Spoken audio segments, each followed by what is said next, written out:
I was a theoretical physicist. Theoretical physicist. I did a first degree at Cambridge University and then I did a PhD at MIT. Oh. I did a postdoc at Stanford. Wow. And then I became an assistant professor at Maharishi International. You have big credentials. Many of us were like that. Many of us. Okay. But I worked for Maharishi's organization till 2002, very often teaching his approach to Vedic science in the UK, in Holland, in different places, mostly the UK, working for his right-hand man in Europe for 4.5 years, as if he was my guru. And then I came back to scientific research.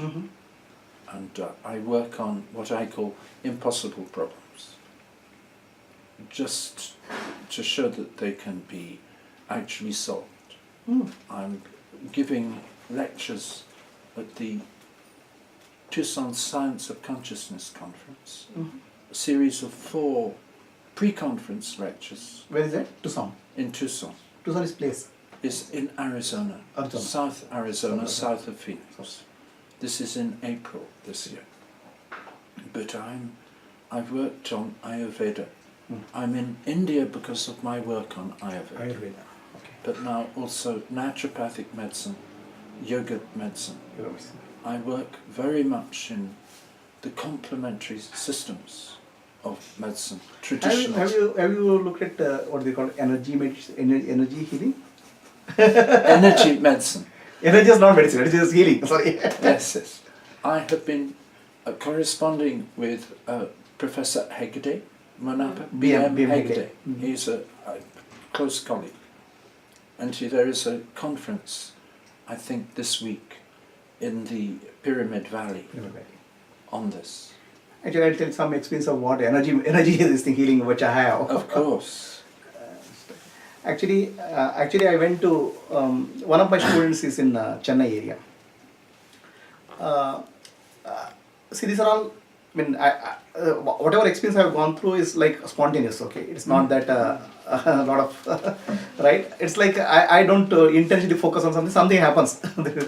So this person was actually he went this thing. He said, "You come in right time. My mother has been discharged from a hospital. She has a third stage of cancer. Okay, third stage of cancer. Third stage. Okay, and she's 81 years old. And doctor said it's not worth doing chemotherapy or something. It's too much of strain. She has been discharged. Can you please heal her?" I said, "I have never tried healing." That mother, okay, I don't know. The mother said, she said, "I believe you can heal me." That's what she said. Okay. Then what cancer? Lymphoma. I didn't know what is lymphoma means. It's a lymph node cancer, it seems. So then I asked her to show. It was in the lymph side. It was so big. Okay, it is like almost like it had become like this big size, and it had affected liver. Okay, so then because she has wished that, I just sat and touched that. To my surprise, within 10 minutes, it shrunk to a peanut size. From this size, it became to a peanut. It went on shrinking. Okay, then it disappeared. In 10-15 minutes, it just disappeared. I just kept touching and just sit silently. That's all. Disappeared. So then after that, she survived for 3 years after that. No medicine. Okay. Then later I started understanding the mechanism of that. So the healing can happen from consciousness. Consciousness is the healer. Okay. It's top down. Top down. Okay. So doctor can put a medicine, doctor can put a bandage, but healing has to happen from consciousness. The consciousness is the intelligence. Okay. It has a self-organizing mechanism. Okay. So now that self-organizing mechanism, when it's invoked by either faith or by presence, it starts organizing the body in such a way. So this was not a formal technique or something, just happened. Then another thing happened was, I went to Sydney recently, Australia, Brisbane. There one lady came. She was a wreck, completely gone case. It's about 54, 55 years Drug? Wreck means Oh, she was a wreck. Yes. bad condition. 25 years of her life, she has not been able to walk. What's happened to her is there's something called vertigo. There's a fluid imbalance in the left ear and right ear. Because if you stand, she starts feeling dizzy. Okay, she has to walk holding the wall. She has not been able to walk for 25 years and she has been using a lot of medicine. The medicine has spoiled her body like anything. Completely. Absolutely. Then she came and begged me, please help me. I didn't know how to do. Okay, what to do. Then, but then since she's asking for healing, okay, so what I did is I made her to lie on the chair, this thing, and I touched her forehead. Okay, then suddenly she went through all her karmic cycle, karmic impressions started sprouting, the impressions of karma. Did she start moving? No, just she started telling and crying. The whole, it's not hypnosis, okay, it's not regression. Just started sprouting and telling she started the trauma which she has gone through, everything. It was about half an hour. She cried, and people sitting all around also started crying, listening to that. So much of trauma. In half an hour, just got released. Then after half an hour, she is able to walk. Then she is not able to believe that she is able to walk after 25 years. Then I had made her to dance. Now can you dance? Then because she was not able to believe.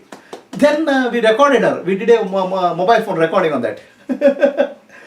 Okay, we did a mobile phone recording.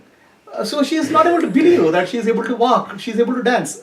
Then I had to made her stand on one leg and have hold a book on her this head and some weight on this so that she is able to stand for 4-5 minutes. Well, she said, in 25 years of my life, first time I am doing this.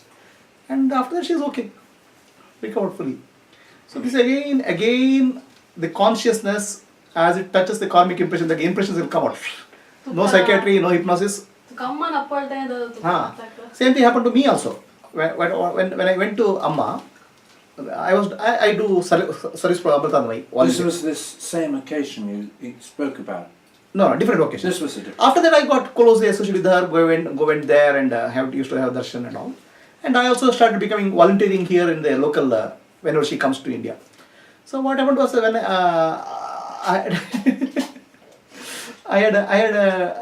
had taken some voluntary work, which is actually translation of her speech into English, something like that. But problem is, she came on some day, and 2 days back my hand frozen hand. Okay, frozen hand. I am not able to this thing. Okay, my brother is a doctor. He said your hand is frozen. Another 6 months you can't. 6 months. 6 months. It will take healing time. 6 months. Then you do physiotherapy for 1 month, and after that it will take healing and all those things. He said. What to do? I have taken some work and I can't do it. Then I went to ashram, and then she gave me a darshan early in the morning. Then she used to hug, no? When hugging, I had to hold her like this. She is holding me, I had to hold her. I was not able to lift my hand. Yes. Okay, I was trying like this. She asked, what has happened to your hand? Frozen shoulder. Well, I said, she did the tapping. Okay, then she hugged me. I came back, it was 5 o'clock in the morning. I slept for 2 hours, 7 o'clock, hand is free. Frozen shoulder is gone. Amma actually, after that, Amma made her Swamiji to call Dad to find out what happened to his shoulder. Really? Yes. Beautiful. Amazing. Wonderful. So many things I've seen like that. Because these frozen muscles, I mean, my personal understanding is that the prana has been locked out. And if you can get the prana to flow back, then the muscles get more flexible. And this is what yoga asanas is all about. It's actually rebalancing, retuning, and getting the muscle tone correct. I practiced yoga when I'm a child for 12 years. Intense yoga. Yes. That is actually what gave me all this inner purification. Alright. So, the future of medicine is consciousness. Oh, absolutely. But we have to persuade the medics of that. No need to. They'll be outdated and gone. Oh, you think so? Yeah. Because they say that In Germany alone, 5 million people have learnt Reiki healing. Yeah. Some fantastic numbers. And how the doctors themselves can still be in denial. No. See, you have to understand, doctors, in the United States, if somebody has to become a doctor, before he becomes a doctor, his bank balance will be minus $1 million. $1 million you have to spend before you can become a doctor. Very expensive education. Yes. It's a huge expense. And because you are put so much of investment becoming a professional, you don't want to look anything else. Focus money. So now if you come back and say, I have a shortcut, I have a different method. Oh, the AMA will completely ban you. Ban you. This is the American Medical Association. I was telling these stories. Yogacharini came to Ujiri with me, as you know.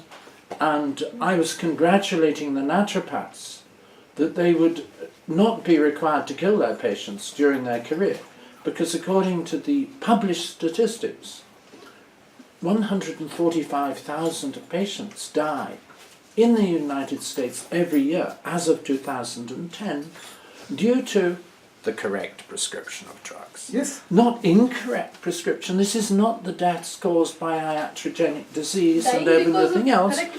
145,000 through the correct prescription of drugs. They killed my own stepmother. It took 5 years. And she passed away last August. She had Parkinsonism. And they increased the dose, and they increased the dose, and they increased the dose, and they increased the dose, and eventually 2. So I was congratulating them that because there are 500,000 doctors in the USA, the average doctor kills one patient every 3 years. Which means that and this is legal, guys, this is legal. There's a doctor here. Yes. So I was congratulating these naturopathic doctors that they wouldn't be required to, because every 3 years through a 30-year career, this is 10 patients. Yep. The karma for 10 patients. I was saying to them, you are very fortunate. You've made the right choice. You won't be gaining the bad karma from 10 patients. You heard me say it. She can give witness. I said this to every class we spoke to. Well, this is known fact, statistics, but in reality they are killing always, because whenever we give antibiotics also, we are reducing the immune system. That is why in Australia they never give antibiotics. They don't give antibiotics? Well, that's only good in a to very hear. severe case they give Yes, antibiotics. yes. Otherwise, they know that's, as you say, cold, cough, fever, 5 days it will go with medication. 7 days. With medication, no, with medication. Without medication, 7 days it will go. Yes. That's it. If I get the beginnings of a cold, I take vitamin C, Chyawanprash, I go to bed, and usually I can get rid of it overnight and I don't get the cold. The future of medicine is naturopathy, Yes. Ayurveda, and Yes. consciousness. Yes. That's why we say in India, Vaidyo Narayana Harihi. Okay? Vaidyo? Narayana Harihi. Narayana, the supreme Yes, yes, consciousness, he is the only doctor. Very good. What was the last word? Hariki? Hari means Oh, Hari. Hari. Right. Okay, so Good. the consciousness is the own doctor. Now the question is, the existing drug industry, drug mafia, actually we are trying to address other drug mafia, which is actually that psychotropic drugs, which is this thing. But real drug mafia is the medicine industry. Okay. The second this thing is the whole medical profession, which is actually put into so much of debt for education. And they don't have any way of escaping the debt other than making sure that this whole thing perpetuates. So, if new medicine emerges, these people will not learn it, and other people will learn it. They will become the predominant, and these become. They're terrible, terrible stories. Yeah. But it's late, and this is for another time. Yep.